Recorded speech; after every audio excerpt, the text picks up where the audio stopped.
G'day guys, welcome back to a new episode of the Boundary Riders podcast, episode 107. Of course, a lot to talk about today with the conclusion of round 3 coming into round 4. Of course, we'll be getting to our preview to the new round coming up, the review of the AFL Fantasy, a big feud between a couple of people in the AFL community, Kane Corns and Tommy Sheridan, and a bunch of AFL news to cover. So let's not waste any more of your time. Let's roll the intro and get straight into it. Welcome to the Boundary Riders podcast, your one-stop shop for all your AFL content needs. He looks at his options, and Jack Ginnivan says, "Boys, you brought me to the club to do just this!" But this guy has Flog written all over him. From attack down, Reed sprints away from Petrarca, leaves him in his wake, takes a second bounce, takes a third. The sheer arrogance of Harley Reid. Finish the job, young man! So let's get into the footy news from the week that was.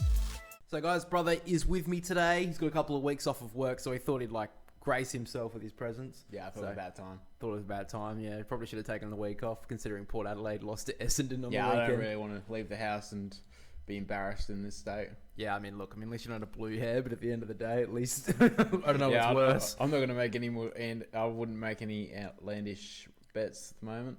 Yeah, I think at the moment, Port Adelaide, probably aren't really playing like a finals team.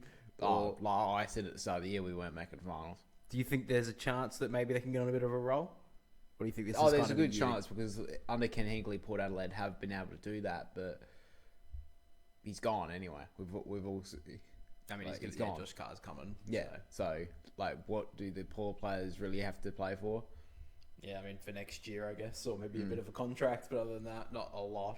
So I think we'll see what... I think... Do you think he lasts the year, Ken Hinkley? Yes. You think he will? You think they're not going to back out of that? No, not our board. They won't. Do you think he should go? Yes, I think he should be gone now. I think there's no point of doing it.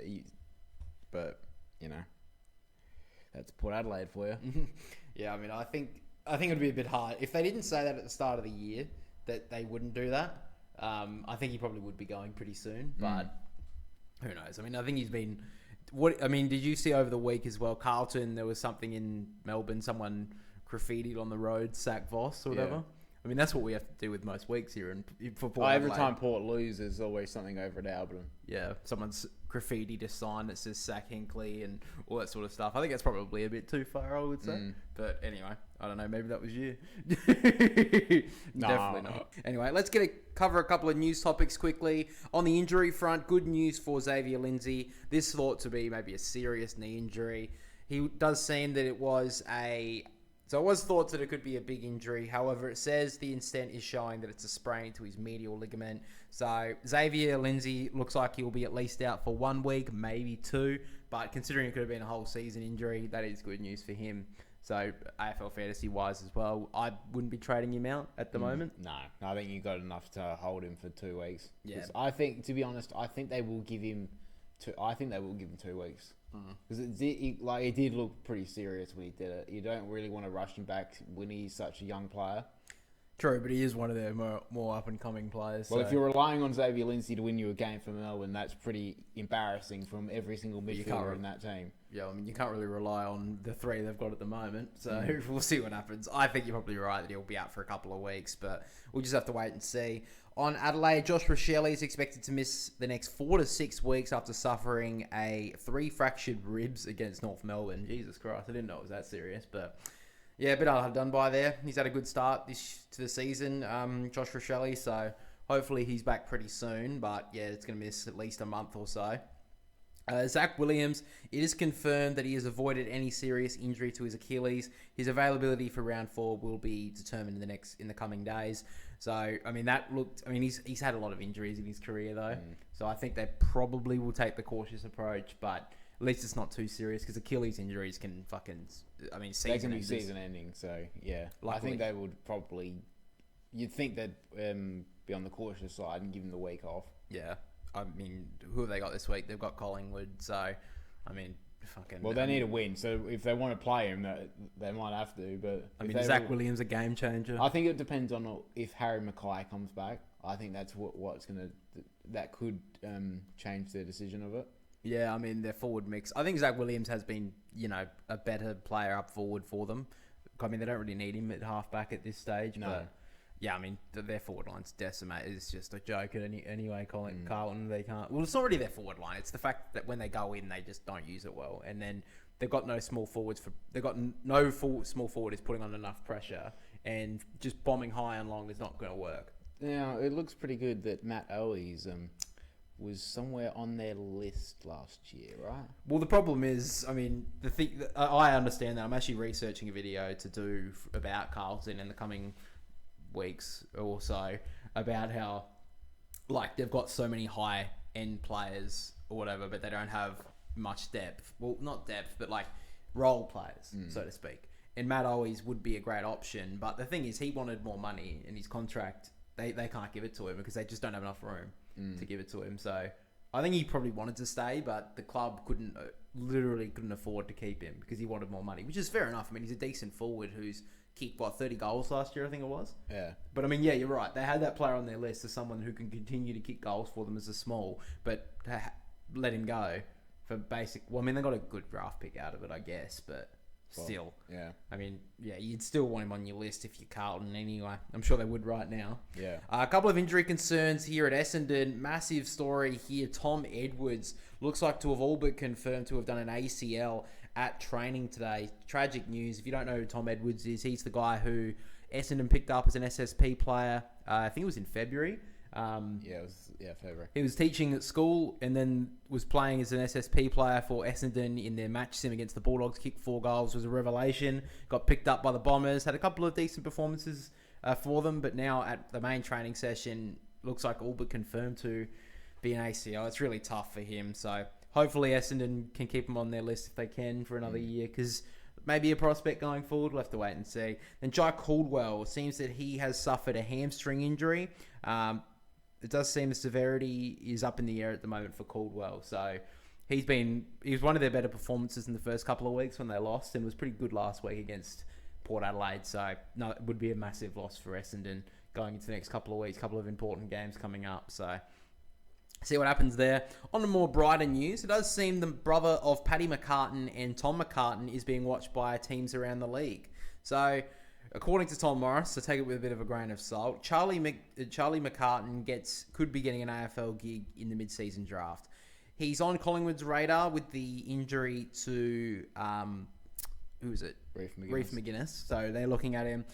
The Cats, Swans, and St Kilda are also tracking him at the moment. He's currently playing for Lorne in, I think this is the VAFA. He has played a few VFL games for Geelong as well.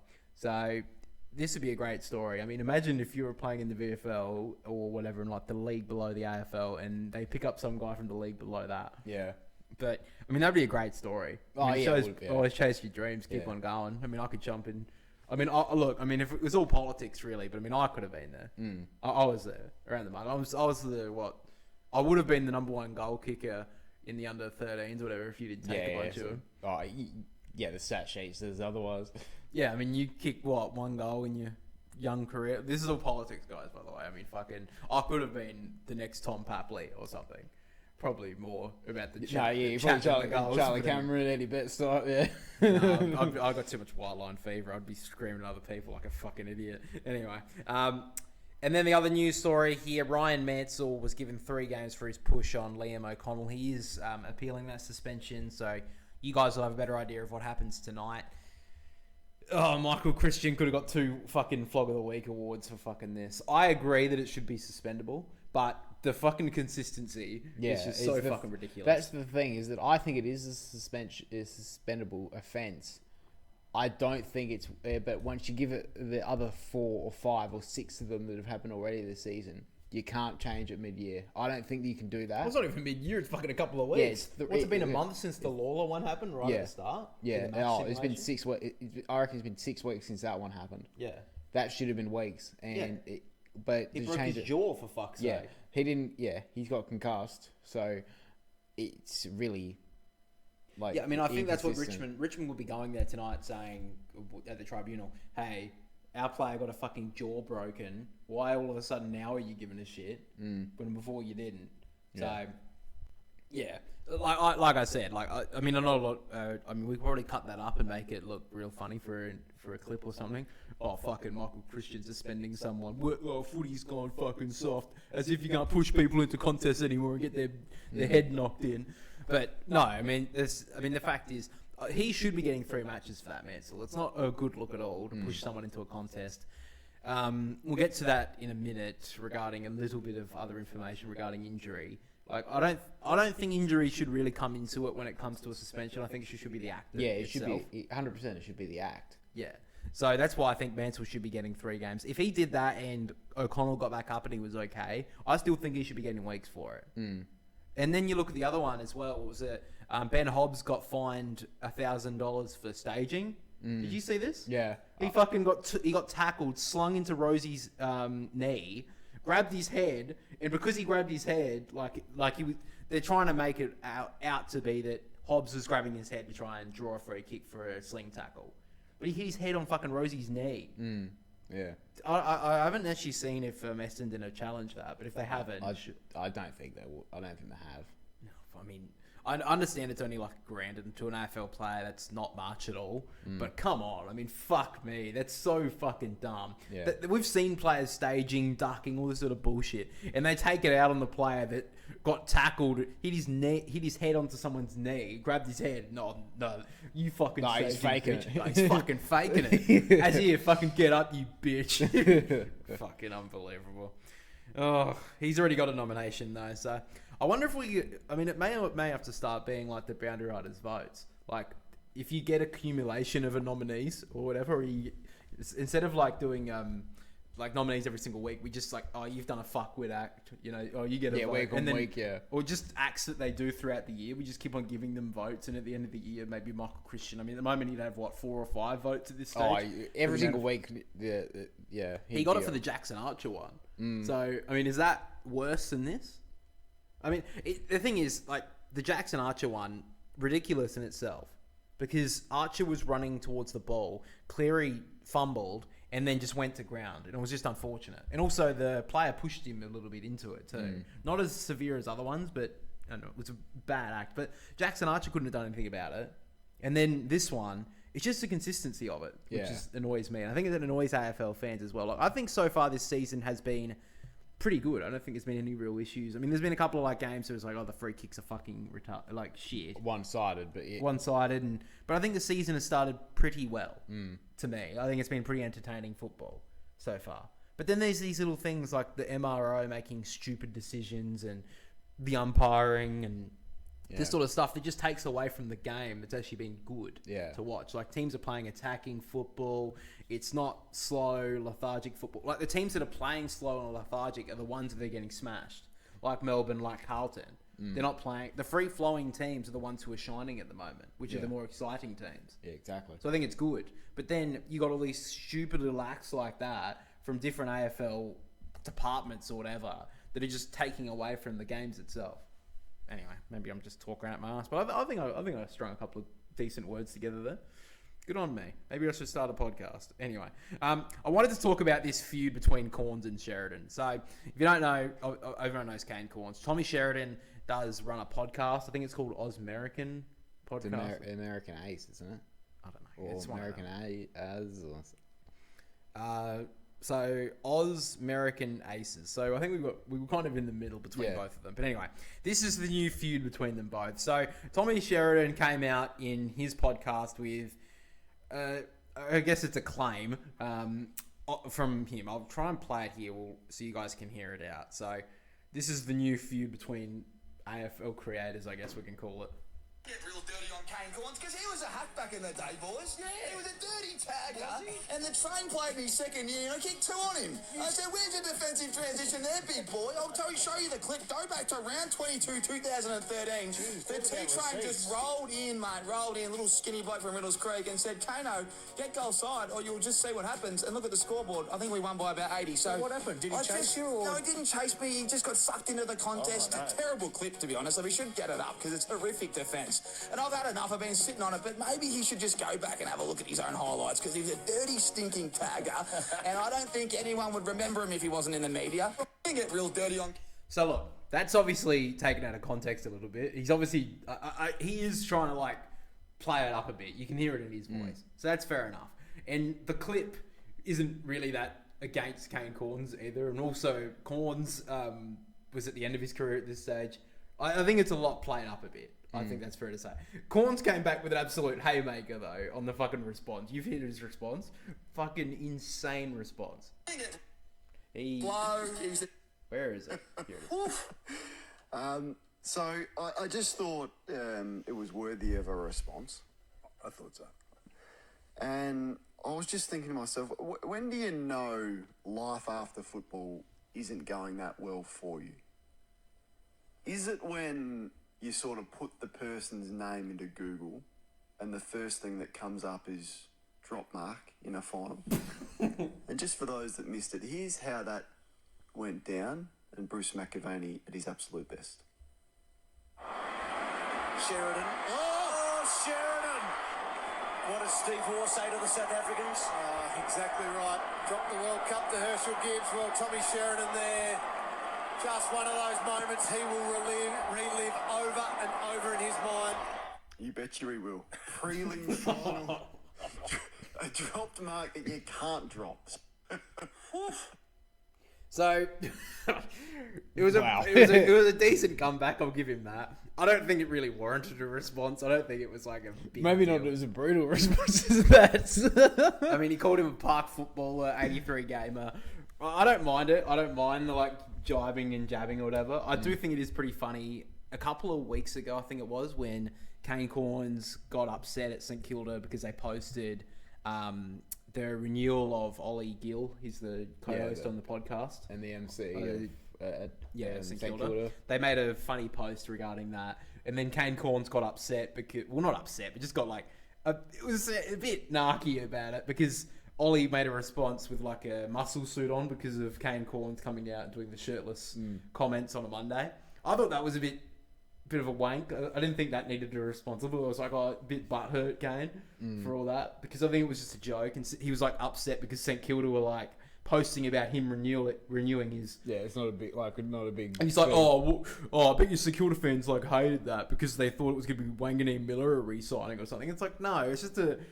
They never said anything like that on their thing anyway. It's not like the Swans when Corey Warner re-signed and what was it, Tom Morris put C. Warner re-signs with the Swans and I was like, oh, go fuck yourself. Yeah.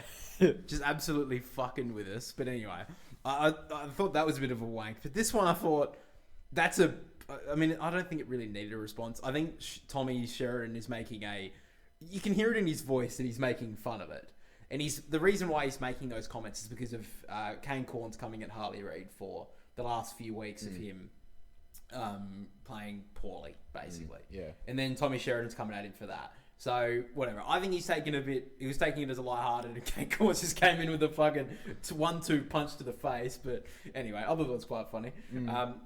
Kane Cornes definitely won that feud anyway. He won that YouTube beef, so good on him, Kane Cornes. He wins, I don't know, clout, I guess. He wins it mad clout. Anyway, let's move on. Let's get to our new segment on the show when you are here, Overreact or Fair Enough. So I've got a couple of statements that have been said over the week, or maybe a statement or two that I've thought have been an interesting topic to talk about.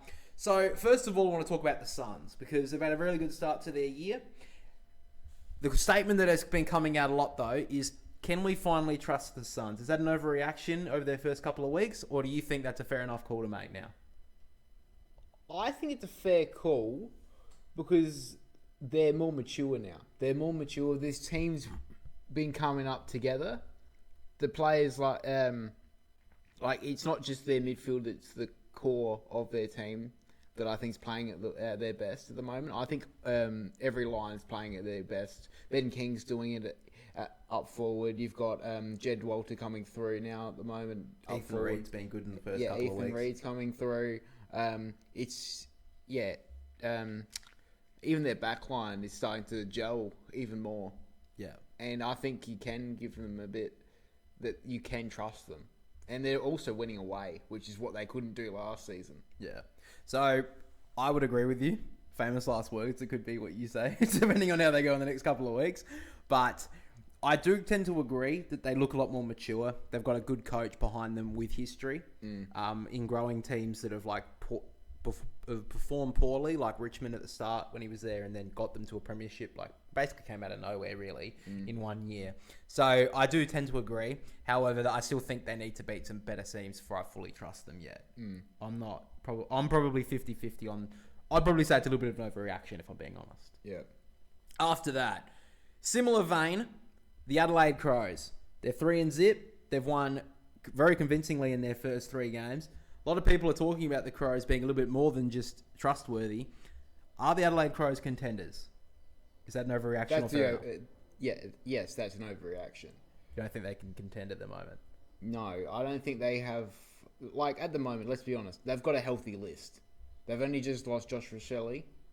And I mean, Sid Draper's been sitting in the wings for a while waiting to play a full game as well. So yeah, and you've got to think that if they get a few injuries to their forward line, where do they find the goals? Like, let's be honest. And also, Taylor Walker, I think he is past it. I think they need to move on from it. And I just think that... I think you'd be better at playing in the reserves and give someone else a go at the moment. I think that... Does Taylor Walker... Let's say the Crows aren't contenders just yet. I don't think they are. I think they've probably got to wait a few more years. Let's say they are. Let's say they're 2 years away. Does Taylor Walker get there in 2 years to play for their next grand final push? I don't think he is. So is there really a need for him to be there? Philthorpe and Fogarty, they're good enough now. They don't need him there to help them and take that defender. I think they can do it by themselves. They've beaten up on 3 low teams. They struggled against North Melbourne at times last week. I think their defence is their real issue. Can they stand up? I think that they will be there in the finals. I think they'll make finals. They've got enough home games that they can win. They've got a lot of the tougher opponents they've got at home, which gives them an easier opportunity. And similar to 2023, they need to win their games away. If they can win enough games away, they could easily be up there around 6th, 5th spot, maybe even in the top 4. Yeah. However, I think when it comes to the best of the best teams, I don't know if they can contend just yet. But I do think they will be around the mark in the next couple of years, especially with these younger players coming through. I love the move of Isaac Rankin into the midfield this year. At the moment, I think it's a bit of an overreaction, though. Yeah. And finally, this is one this hasn't really been... It's been talked about a little bit this season so far, but I think it's something that needs to be looked at a bit more. This statement here, teams need a tagger. Do you think it's an overreaction or fair enough? Fair enough. I think it's back, the tagger. Yeah. I think people that say that you don't need one and let them roam and let them play their own game and stuff like that, that's how you lose. Yeah. Wangaleen Milera for St Kilda, you need to put someone on him, I think. Some of the best players in the competition now it isn't just the Patrick Cripps or whatever that you need to tag. The game is now a lot more faster and a lot more about precision and stuff.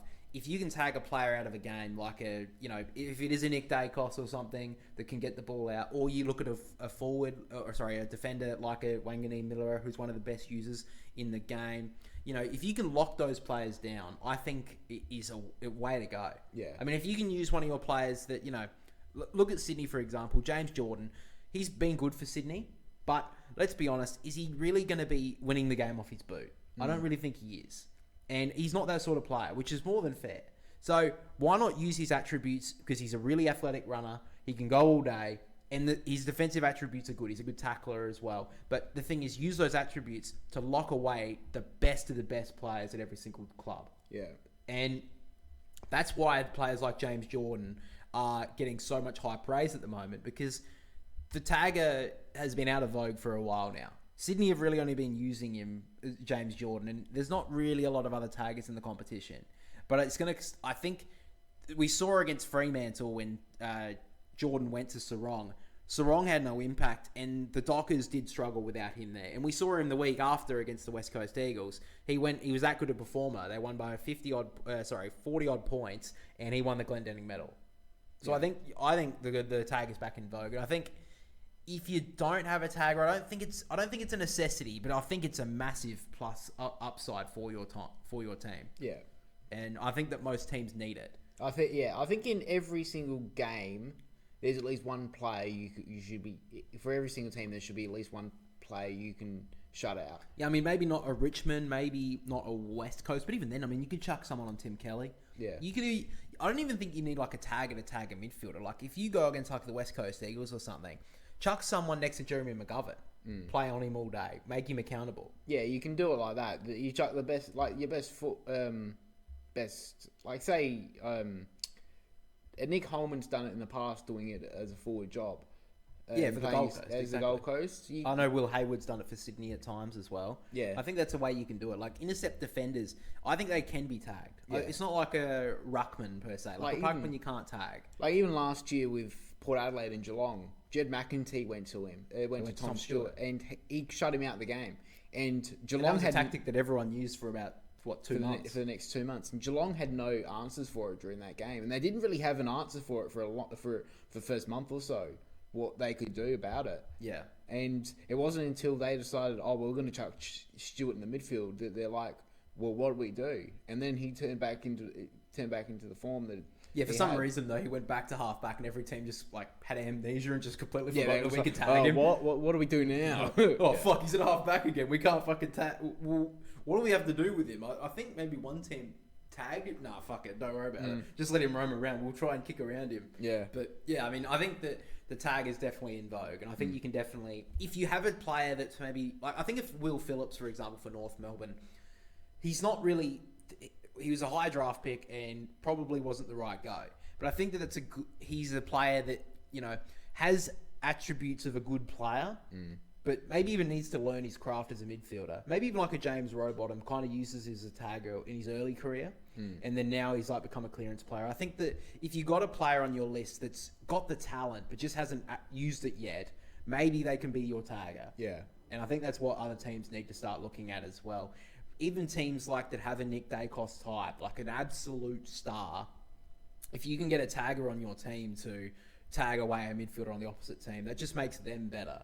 Like if you play like Colin, I said it in the tips, and you'll hear it, guys, in a minute with the podcast. But if you tag Nick Dacos out of the game, like if George Stewart, I think needs to go to Nick Dacos on Thursday night. If that's the case, Collingwood don't really have a tagger. Which if you knock Nick Dacos out of the game, Patrick Cripps can then be that player for Carlton. Yeah. But, yeah.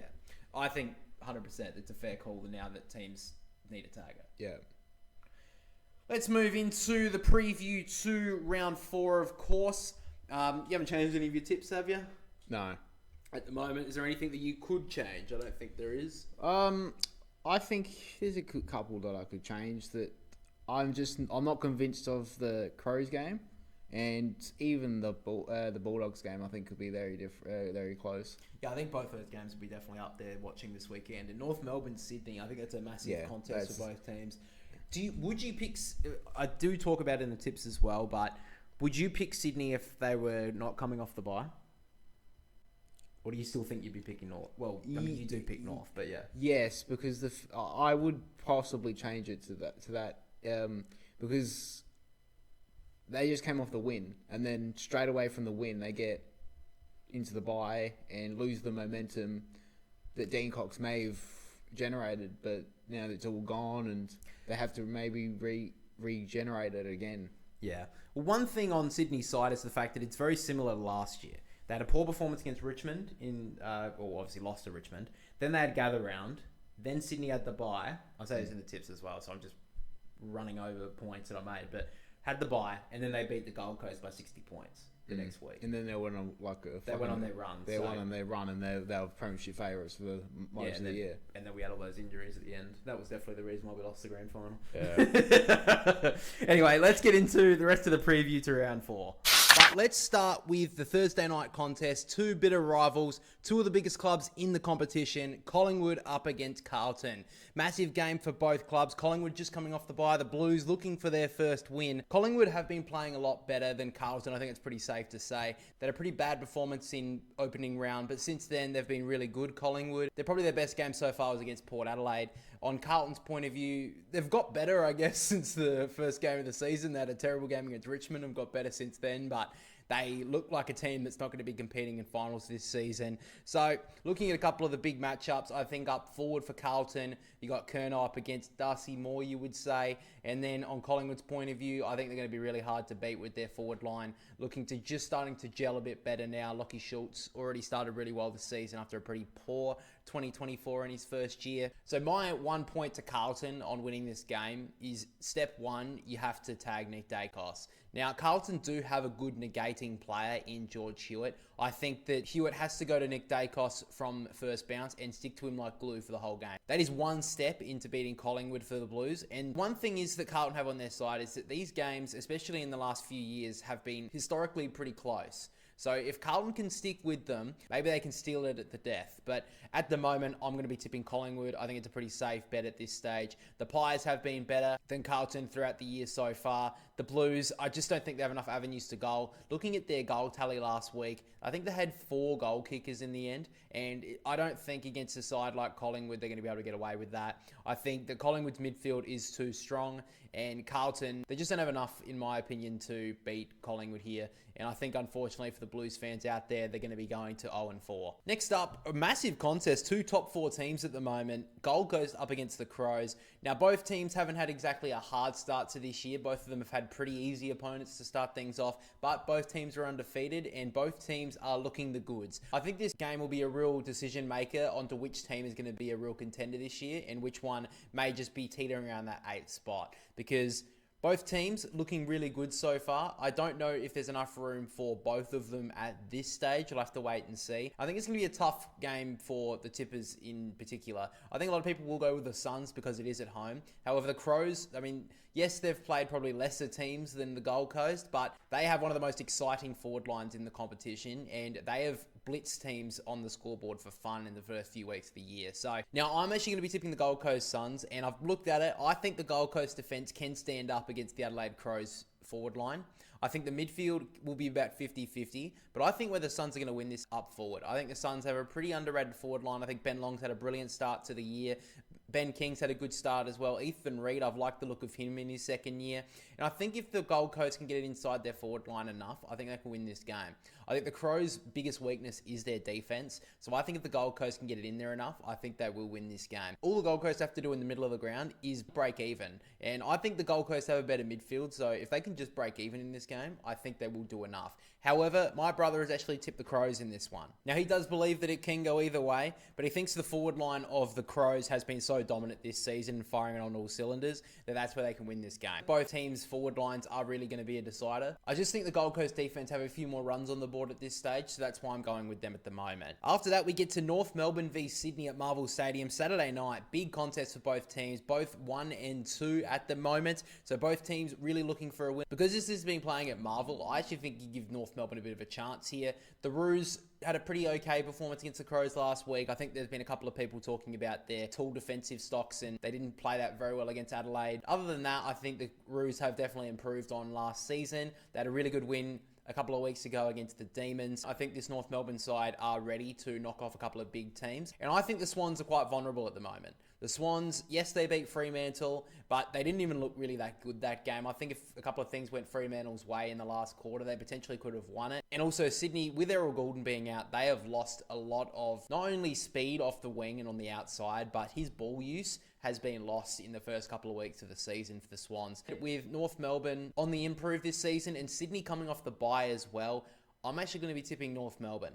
And so is my brother. So I think the Kangaroos have been in all 3 games to a certain point, and Nick Larkey has a really good record against Sydney. So with the new recruits like Darling helping him out, Luke Parker pinching forward at times, and other players growing in that forward 50 for the Roos in the last 6 to 12 months or so, I think the Swans are really going to struggle here. The Swans have struggled against tall forwards in the past, and North Melbourne's midfield has been a lot stronger than Sydney's in the first couple of weeks, in my opinion. I think Isaac Heaney's been quite down, so I think that he needs to really lift this week. And Sydney coming off the bye, a lot of people would suspect that they have not come off the bye the greatest. They may come off it poorly.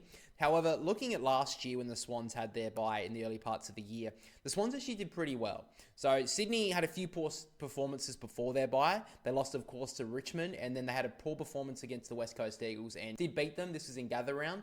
but they weren't the greatest. I remember watching that game and I thought Sydney aren't playing very well at all. But post-bye, they came up against the Gold Coast and it was a danger game for the Swans, but they went out and smashed them. So if you're tipping Sydney, I wouldn't have too many concerns about the bye per se. However, I'm going with North Melbourne on the fact that their forward line, I think, looks dangerous. Nick Larkey has a really good record against Sydney, and I think North Melbourne's midfield has stood up quite well so far, and Sydney's midfield has been below par, despite a couple of big moments from key players like Warner against Fremantle last game. That's why I'm picking North Melbourne. And the final game we're going to be highlighting here is Fremantle up against Western Bulldogs, the last game of round 4. Massive contest for both teams. The Bulldogs recording their second win, and the Dockers finally getting their first win of the season in the Derby. Fremantle, obviously a lot of talk about them in the off-season and really haven't lived up to it in the first couple of weeks. However, I think that they're starting to grow into their year. Like I said a few moments ago, I think Fremantle really could have won against the Swans, and I think this conversation about the Dockers season so far would have a whole different spin on it if they did somehow clutch that game. But they didn't. They're 1-2 right now. And I guess that is a talking point against the Dockers, is the fact that they haven't been able to close out close contests, or in moments when there's a lot of pressure on them, they haven't been able to close it out. Now, I am tipping the Dockers because I think that the tall forwards of Fremantle and Amos and Tracy are the best forward duo in the game at the moment. And I think if the Dockers can equalise at stoppage and get the ball to Tracy and Amos enough, I think Fremantle can win this game, because I do think the Dogs are still pretty vulnerable in their defensive 50. So I think if they can get it to Tracy, who's had a really good start to this season, and Amos, who's had a good game last week, so he's starting to grow into it as well. Dudley looked good in his first game. I think that a couple of other smaller forwards can start to work into their season, and Shea Bolton have a couple of games under his belt. Hopefully in the next couple of weeks he can really start to come through as a star recruit that they brought him in for. However, my brother is going to be going with the Bulldogs. So he said that yes, Fremantle won the Derby last week, but still haven't really looked that great. The Dogs, however, are playing a much better brand of footy, even without some of their stars like Bontempelli and Treloar. And if the Dockers are going to win this game, they have to stop Liberatore. He has been one of the best players so far this season, and probably the best for the Dogs, which I tend to agree with. Liberatore has to be shut down. That is a pointer against Fremantle. The last couple of weeks, they haven't really been able to lock away big midfielders. Like Chad Warner took that game away from them in that final quarter. So is there a Docker player who can play a negating role? We'll have to wait and see. And one thing the Bulldogs, I think, have to do is shut down Caleb Sarong. I think that's one thing that the teams did against the Dockers in the first couple of weeks. He didn't have an impact and they lost. In the game against West Coast last week, they didn't have anyone to shut him down, and he went on and won his 4th Glendenning medal. If the Dogs can find a way to shut down Caleb Sarong, I actually give them a chance. However, I think that the midfield of the Dockers does look quite strong here. Got that win under their belt. I think this will definitely be a kickstarter to their season. That's why I'm picking the Dockers. But guys, with that being said, let's get to our full tips for round 4. So my tips are Collingwood to beat Carlton, Geelong to beat Melbourne, the Gold Coast to beat the Crows, Brisbane to beat Richmond, North Melbourne to beat the Swans, the Giants to beat the West Coast Eagles, Port Adelaide to beat St Kilda, and the Dockers to beat Western Bulldogs. And my brother's tips for round 4 are Collingwood to beat Carlton, Geelong to beat Melbourne, Adelaide to beat the Gold Coast Suns, Brisbane to beat Richmond, North Melbourne to beat Sydney, GWS to beat West Coast, Port Adelaide to beat St Kilda, and the Dogs to beat the Dockers.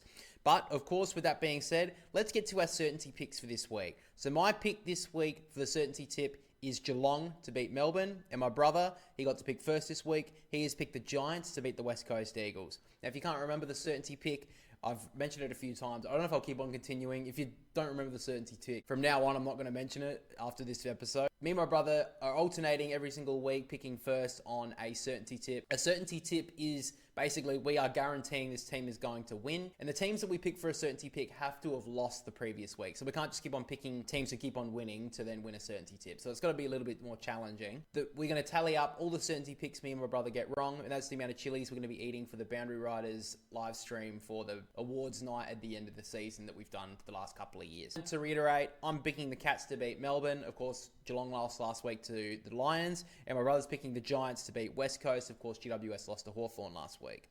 But finally, guys, let's get to our AFL tipping ladder for the channel. So, of course, we've been covering this over the first couple of weeks of the season. At the moment, a couple of people have been using their jokers, and it does seem that the top player right now, Paul's the Viking, who has jumped into the top spot, has used his joker, which means he gets double tips for that week. So looking at it right now, Paul's the Viking is in top. The top dog and Lucas M are the top 3. All 3 of them have actually used their joker. Braxton Vu, I think that is, and the AFL Hawk God, I don't know who that is, but they are in 4th and 5th. They have both got 21, which are kind of on top at the moment. However, those guys have not used their joker. Now, my brother, he is in 8th spot. He has got 20 tips. I am in 11th spot with 19 tips. Once we start getting to full 9 games rounds, I'll be starting to use it. I think I'm going to look at it pretty early. I'm going to wait for a round, maybe even do a little bit of a sneaky and start looking at a couple of rounds in to the future, see if there's like a round there. It seems pretty simple. Maybe we'll do that. But this stage, tipping comp doing pretty well at the moment. Sitting in 11th, that's above the halfway mark. So I've jumped up in the last couple of weeks, and hopefully if I can stick close to Braxton, who's with 21 tips, so only 2 tips away from the people who haven't used their joker yet. So not too bad. I'll give myself that. But guys, that is the preview to round 4, all done and dusted. Make sure to let me know down below your tips going into round 4 as well. And finally, the live stream for this week will be the Thursday night game, of course, Collingwood v Carlton. Make sure to join us if you guys want to listen to us commentate and watch along with us, basically. If that excites you, then make sure to check out the channel. We'll be going live as soon as the game starts. Up next, we have my brother's betting segment, of course. I probably should say this at the start of it, but I mean, you say it in the clip anyway. Gamble responsibly. If you're going to do it, be above 18. Don't be a fuckwit. Don't. What's the other part? Don't spend what you're afraid to lose or something. Don't bet what you're not comfortable losing. Whatever. Anyway, have you got a bet for us this week that you can give exclusive to the podcast listeners? That's a certainty. What was it last week? Do you remember what it was? Yeah, it was Geelong to not lose by more than 2 goals, and that was right. Yeah, they just lost. They lost by 9 points, so yeah, I'll be happy with it. You cracked. So, anyway. So if you guys are listening to the podcast, you would have just made $1 million. Oh yeah, totally. If you put it. What's my big bet? This a nice easy one for this week. I think it's generally I think you can give Tom Green for 30 plus against the Eagles. I think that's a safe bet. He's finding the ball, and against the Eagles side that haven't really done a lot this season, I think you can guarantee him getting 30 plus. Okay, so that's outside of your regular bet. Okay, so that's our podcast exclusive. I think I'm going to ask you that every single week you're on, if you can give us a podcast exclusive bet. So this week the podcast exclusive is Tom Green for 30 plus against the West Coast Eagles Sunday early game, I think it is. Yes. Yeah, I mean, who the fuck's watching that? Anyway, that's if you are going to be watching it, maybe put that bet on to make it a little bit interesting. But don't do it if you're a fucking idiot and don't know how to manage your money. Anyway, let's get into the rest of your segment for Bros Bets for round 4. I like the name, Bros Bets. All right, guys, let's get into round 4 of the AFL. First, we'll start with our Thursday night same game multi, Collingwood v Carlton. First leg is Josh Dacos for 25 plus disposals. Second leg is Adam Chera for 25 plus disposals.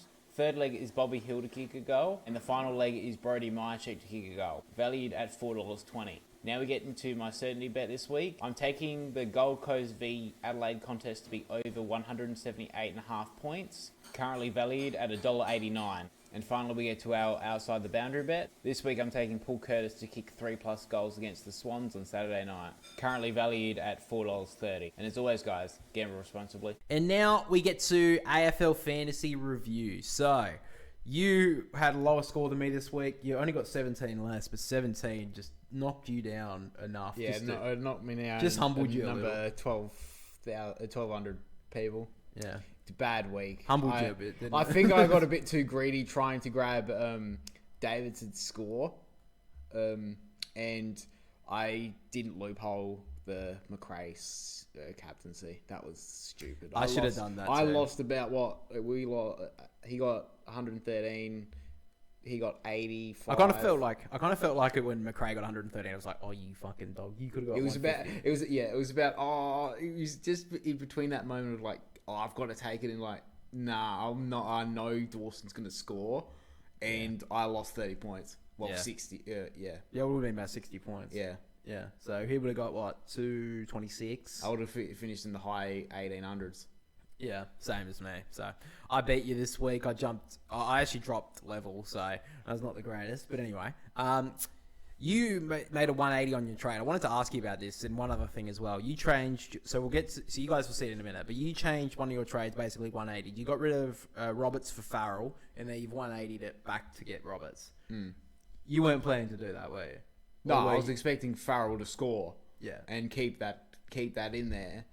But I realized once, and also I think Marvel normally and the fact it was such a wayward game that neither team could score a goal. So there was a lot of kick-ins as well. It wasn't a good game. I thought that would have helped Farrell score, but they kept on changing who was doing the kick-ins, and it seemed like the poor role that Houston left is going to be shared between a lot of other players instead of Farrell. Yeah, instead of given to one person, it looks like it's being shared between Sin and Evans as well. Sin, Evans, even some bit of Burgoyne. I did like Burgoyne's game last week. If he does get defensive status, I'll probably bring him in, but I don't know if he's going to get it. And that's the thing. He seemed to have played a lot of halfback last week as well. Yeah, I think that with Moraes playing a bit wing. Yeah, he was good last week. So. I think once I saw that happen and he got a 61, I thought there's no, he may get another 100 this week, but then there'll be another week that he gets a 60. And I just think that with Roberts at the moment getting 80s consistently, 85s consistently, I think that is just better off to take that. Please don't jinx it. Well, I'm hoping. Yeah, because at the moment I've had to keep Peeling, which is not great. But I had the trade I actually was going to make was Peeling to Nevitt. So in a way, it worked better off for me. I feel like Nevitt comes back to the team though this week. I don't think he's sub again.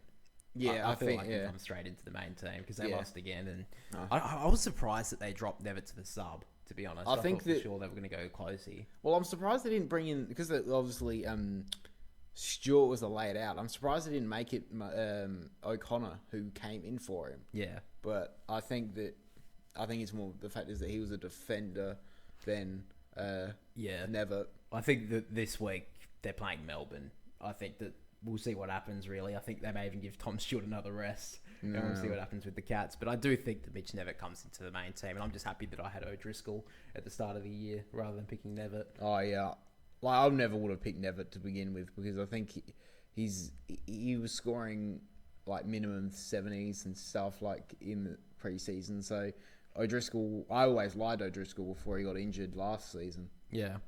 So let's get into the rest of the review to AFL Fantasy Round 3. Not going to lie, I think I had a pretty decent week. 1838 with a couple of players having a pretty down week. I'll take that. My ranking for the round was 21,000, so actually not that good. I thought I was a little bit better than that. My overall ranking has got better, though. I have jumped just above 10,000th, so not too bad. Now, looking at my team, Max Holmes, brilliant performance. Has had not the greatest start, in my opinion, but 119, I'll 100% take that. Clayton Oliver with the 108, Will Ashcroft with the 115. Brilliant performances from both of them. And Will Ashcroft, thank fuck he started to do a lot better, because he had a pretty down start with the first couple of games, but since then he has definitely improved. Nathan O'Driscoll, thank God I picked him, not Mitch Nevitt. Of course, if you don't know, Mitch Nevitt was picked as a sub for the Cats last week. He was the mid-price player that people have been going with O'Driscoll, but O'Driscoll was the 199. He's been brilliant so far. De Koning with the 130, great job from him. Bailey Smith, Caleb Daniel, Jack McRae, all of them done really well. Looking at a highlight and a low light on the rookie players, Sam Davidson, top scored for my team, I think. Yeah, he did 125, Sam Davidson, out of nowhere.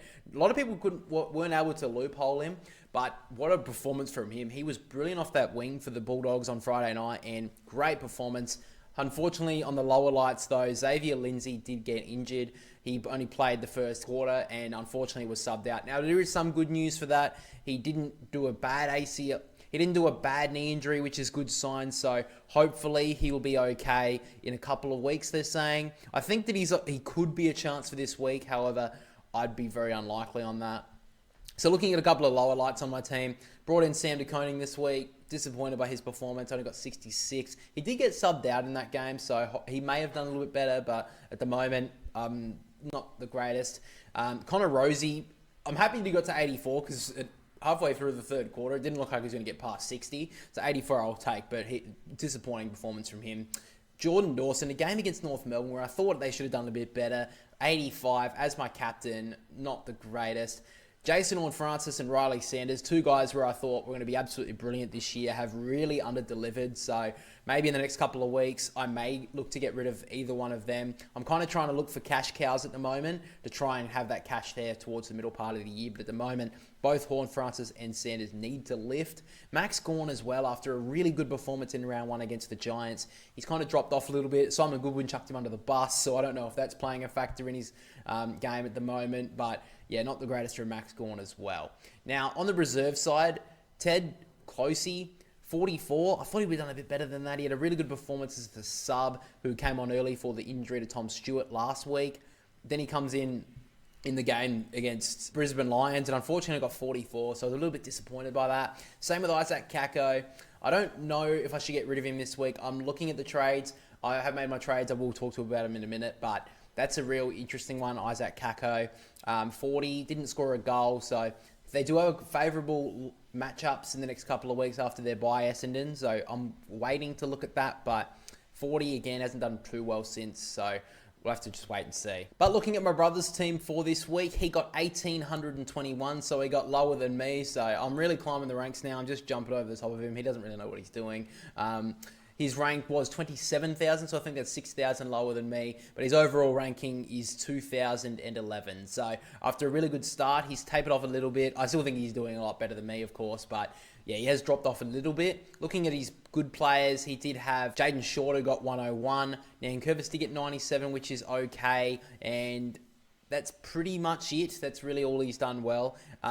Max Hall did score well, but he couldn't get him into his team. He did get Sam Davidson into his team somehow, but other than that, really didn't do that well. And then a lot of lower light performances. He did bring in Kane Farrell. He only got 61 in the end. Petrarca played a little bit up forward for the Demons. He only got 80. He did have Xavier Lindsay. He did have Peatling as well. He did try to get rid of him, but he changed that trade around. He got 79. He had the problem with Horne-Francis and Sanders as well. So had a couple of issues that are similar to me, but then also had a couple of other ones that had his score be dropped a little bit further down. So let's get to our trades. So my trades at the moment for this week are James Leake out for Riley Bice and Finn O'Sullivan out for Moraes at the Port Adelaide.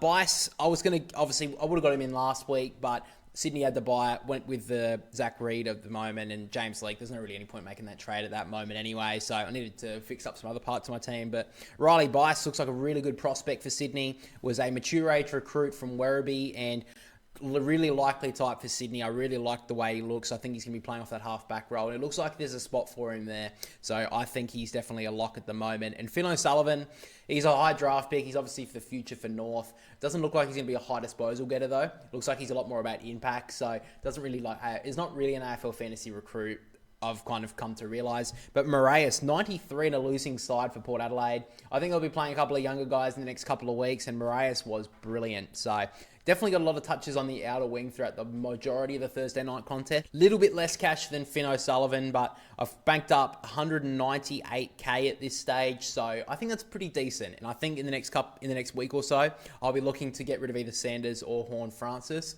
and that's going to be my change to upgrade. Probably my first upgrade trade of the year.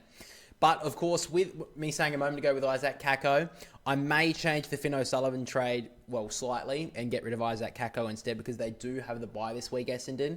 However, like I said, Essendon do have a favourable draw in the next couple of weeks after their bye, which I do see Kako potentially getting multiple goals in, which I think can upgrade his score just a little bit more. Both prices of both of them are starting to peter out. They're still gaining in price, but not a lot. So I think at the moment I'm going to stick with the Finn O'Sullivan out, but maybe if a couple of players are outs in the team changes through later in the week, I may change that trade. And my brother's trades for this week are Kane Farrell out for Matt Roberts and Isaac Kako out for Bice. So he is completely 180 that trade on Kane Farrell. Got rid of Roberts for 1 week and then changed that around. He said that was a massive mistake. So Farrell is out for Roberts, and he's done basically the trade that I was going to do with Kako out. He brought in Bice. I think he's put him in as the utility sub at this moment. So I don't mind that trade either. And looking at it next week, that's probably where he's starting to move to look to get rid of Peatling. He's had to keep him in the team all this time. I'm sure he wants to get rid of him at this stage. And there's probably not a lot of other changes he needs to make. But one thing I would say about his team is his reserves at the moment really aren't gaining in price. He's got Caden Cleary yet to play a game, Rhett Bazzo yet to play a game.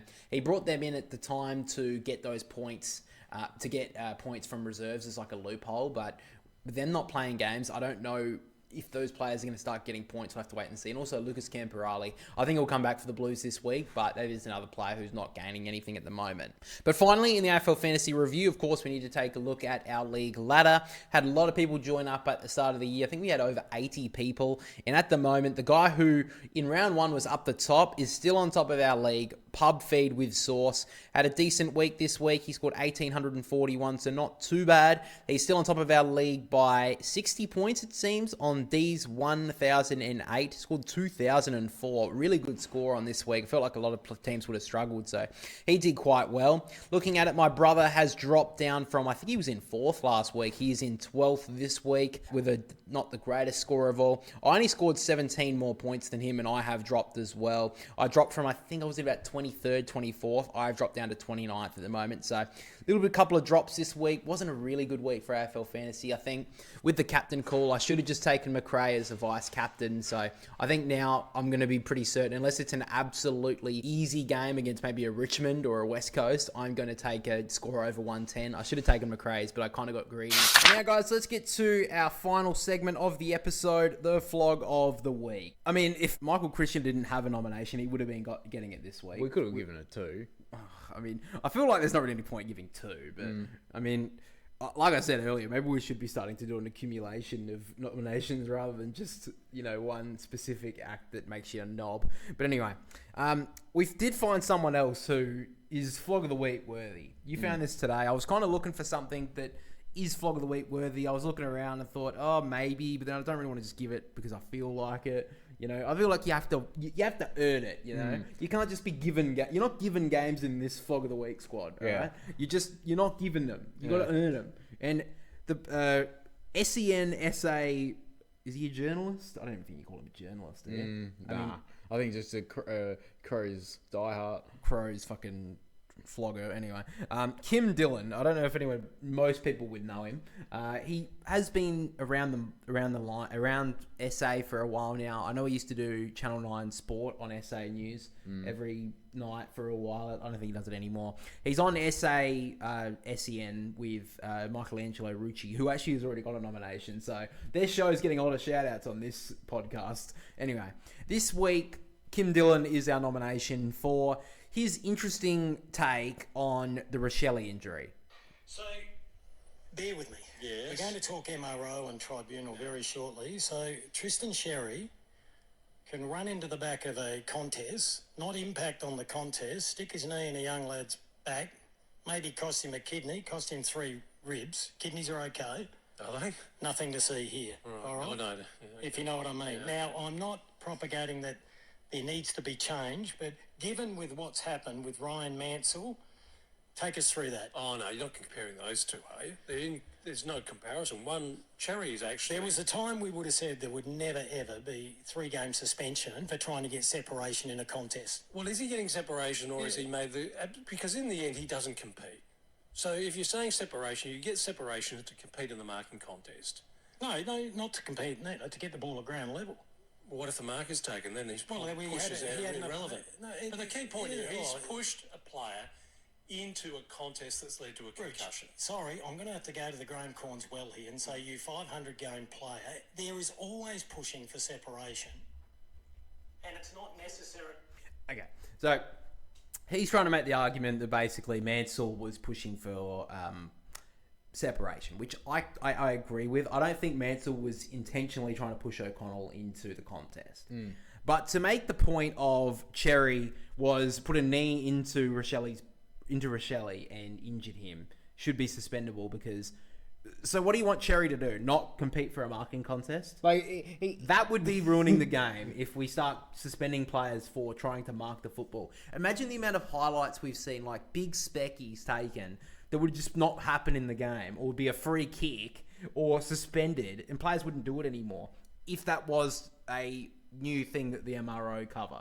Like, if the knee goes into the guy's back of his head and makes him concussed, he misses the next week. I mean, don't give Michael Christian any ideas. Like, right? seriously, like, are we going to get suspended for suspend the guy that just take Mark of the Year for that? Yeah. Like, no, we're not, because that's one of the specialty great things of our game. Exactly. It's put on fucking big posters everywhere. These players are like mainstay, like players that put you in your arse in seats. These sort of big moments, these marking contests that are so massive moments, like Leo Barry marks and that sort of stuff wouldn't happen if that was a part of the game. If you put a knee into someone's back and took Mark of the Year, but you like he's like holding his back. The players, in the end of the day, it's a contact sport. Things are going to happen. Injuries are going to happen. Yeah. It's unfortunate. You don't want that to happen. This is very similar to the Jackson Archer thing a few weeks ago. You don't want the injury to happen to other players, but it's a contact sport and incidents are going to happen. Accidents are going to happen, and that should not be taken out of the game. And for him to say at the start, look, I don't really want to imply this, or I don't want to imply that this should be suspendable, but I'm going to make a bunch of statements to try and back up that he should have been suspended or it should have been looked at by the MRO. Fuck off.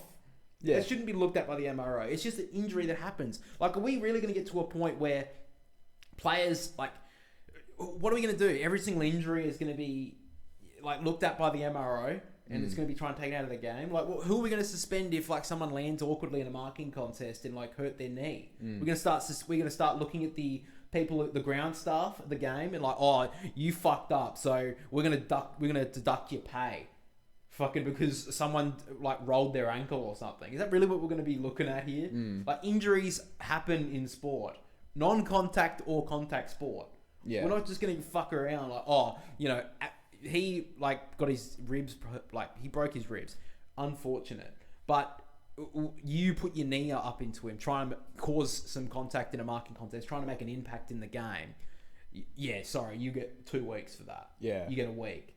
It's just fucking ridiculous. And I don't want to be someone and like, I hate when people bring up the point of like, oh, that's going to be ruining the game.